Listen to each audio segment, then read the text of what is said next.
Bonjour et bienvenue sur notre chaîne Point de Psy. Je suis Amélie Séguin, psychologue clinicienne. Et moi, Marie-Josepha Cardozo, psychologue clinicienne également. Alors dans cette vidéo, on va parler un petit peu du système scolaire. Lors de la dernière vidéo, on a parlé des troubles 10, des troubles de l'apprentissage. Et je me suis questionnée, ok, qu'est-ce qui se passe pour nos enfants? Si moi j'ai un enfant TDAH ou un enfant 10 qui a un trouble de l'apprentissage, comment ça va se passer pour lui à l'école? Qu'est-ce qu'on fait? Il propose des choses à l'école? Comment ça s'organise? Oui, bien évidemment, l'école propose des choses, mais comme tu l'as dit, il faut d'abord un bilan.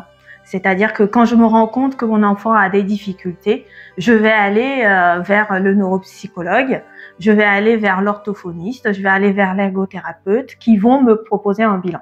D'accord. Et dans ce bilan, c'est eux qui vont poser ce diagnostic, qui vont dire qu'effectivement, il y a des problématiques d'apprentissage et ils vont proposer de mettre en place des choses, des aménagements peut-être à l'école? Alors, eux, ils vont souligner surtout en quoi est-ce que la situation d'apprentissage est difficile pour l'enfant. Est-ce que, par exemple, il a du mal à se poser? Est-ce qu'il a du mal à écrire? Est-ce que il a des difficultés de lecture?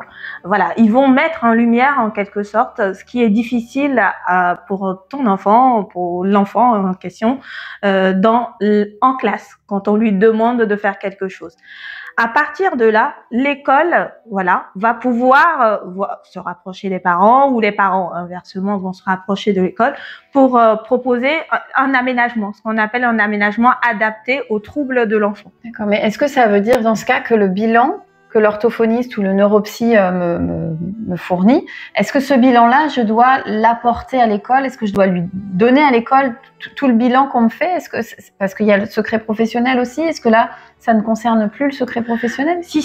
Souvent, ce qui se passe, c'est que de plus en plus, les professionnels, quand ils font un bilan, au lieu de faire un bilan et de généraliser les conclusions du bilan et de donner, c'est le résumé aux parents à donner à l'école, ils font plusieurs parties. Par exemple, ils vont dire, voilà, votre enfant a telle difficulté, il va falloir aménager ça pour la maison, la partie domicile, et puis ça pour l'école. Et souvent, ce qui se passe, c'est qu'on demande aux parents, pour justement préserver ce côté, secret professionnel, de donner la partie de l'école où souvent, surtout les neuropsychologues, vont donner point par point une guidance à la maîtresse ou au professeur sur le trouble en question. Comment aider l'enfant en classe. Dans ce cas, ça va être cette partie-là qui va être importante à fournir pour que l'établissement puisse adapter la situation à l'élève et au cas par cas dans ce cas-là. Ah oui. Et alors, quels sont les aménagements qu'on peut proposer? Qu'est-ce qu'on peut faire pour les enfants? Parce que j'imagine que sur le plan administratif, il y a des choses à mettre en place. Oui. Alors, généralement, le premier niveau d'aménagement qu'on propose, ça va être ce qu'on appelle le PPRE. Le PPRE, on peut le faire avec ou sans un bilan. C'est-à-dire que quand la maîtresse remarque ou le maître remarque aussi quelque part que l'enfant a des difficultés un peu plus lents ou a du mal à lire ou a du mal à faire ceci, a du mal à se concentrer, si cet enfant est en situation d'échec, le professeur ou le maître ou la maîtresse peut à ce moment-là s'approcher des parents et leur dire, moi, je vais proposer à votre enfant ce qu'on appelle un projet personnel de réussite éducative pour l'aider un petit peu à être en réussite ou à avancer, à être dans la moyenne de la classe. D'accord. Donc, le PPRE, ça relève pas du corps médical à proprement parler. L'enseignant peut de lui-même l'instaurer et l'école est partie prenante de ce système-là. Tu as tout résumé, c'est cela. Le PPRE reste un aménagement entre les parents et le professeur et la maîtresse. Voilà. À la limite, on en avise toujours, bien évidemment, la direction, mais c'est quelque chose qui peut effectivement rester entre les parents et le maître ou le professeur. D'accord. Et du coup, alors en dehors de ça, quand le neuropsy fait son bilan, que là, il y a un besoin vraiment identifié et que le professionnel dit qu'il faut qu'il y ait un aménagement, ça passe par quoi? Alors, ça va passer par le PAP. C'est un plan d'aménagement personnalisé également qui va à ce moment-là nécessiter ce qu'on appelle une équipe éducative. À ce moment, la direction va convoquer donc avec la présentation de bilan pour expliquer que l'enfant a telle difficulté. La direction va réunir tout le monde, voilà, toutes les personnes qui tournent autour de cet enfant quand il est dans sa scolarité, pour en parler. Et on va mettre les points du bilan en place. C'est-à-dire, prenons l'exemple d'un dyspraxique qui va avoir du mal avec la coordination, avec l'écriture. Ben, on va demander à la maîtresse ou au maître de ne pas lui demander la même quantité que la classe. On va lui faire des dictées à l'adulte. Voilà. On va simplement lui réduire la quantité de travail. On va privilégier, en somme, la qualité à la quantité. Et le PAP permet de faire ça.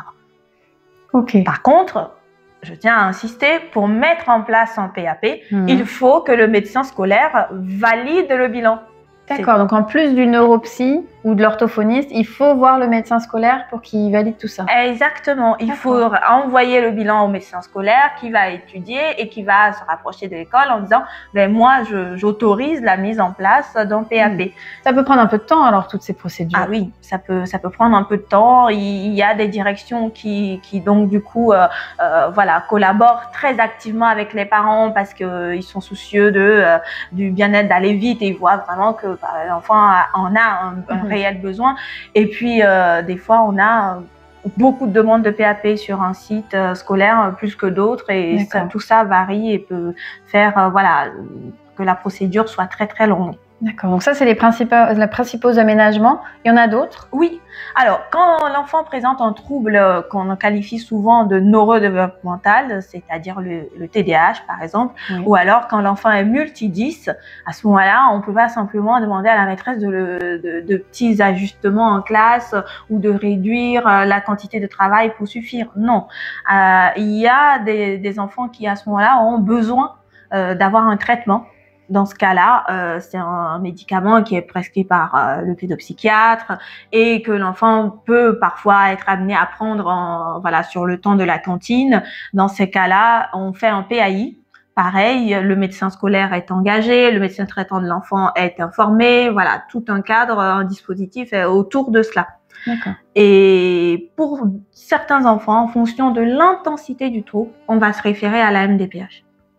Alors, c'est quoi la MDPH? Alors, c'est la maison des handicaps où on va pouvoir inscrire l'enfant et faire en sorte que ces aménagements relèvent un peu plus du côté de l'école qui fait un pas vers l'enfant et son trouble, plutôt que de l'enfant qui essaye quand même de suivre le groupe, en fait, la moyenne de classe.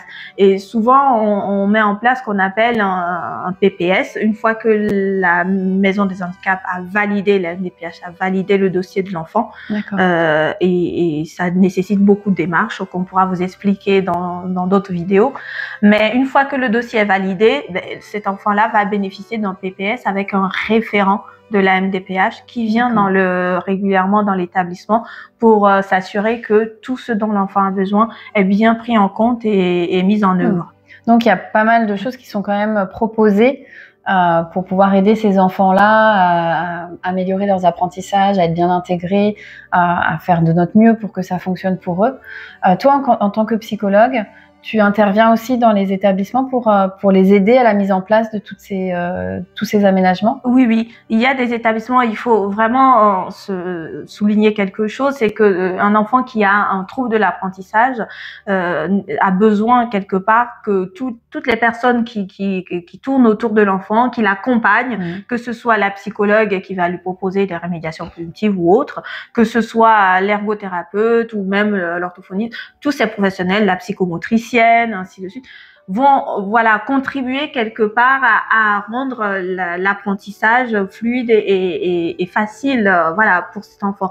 Donc les établissements le comprennent très bien, et quand on leur propose d'être là, ou des fois ils nous proposent d'être là pour les équipes éducatives ou même de faire des notes, certains professionnels qui ne peuvent pas forcément se déplacer font un résumé de leur travail pour permettre à l'équipe d'aider l'enfant au mieux. D'accord. Écoute, merci beaucoup Marie-Josépha. Ça nous a donné plein d'informations. J'espère que ça vous a permis de comprendre un petit peu aussi ce qui est proposé aux enfants dans des situations de difficulté d'apprentissage. Si vous avez besoin qu'on spécifie plus sur tel aménagement ou tel autre, ou si vous avez des questions, n'hésitez pas à nous les mettre en commentaire, et puis on se fera un plaisir d'y répondre. Merci à toi et à bientôt. À bientôt.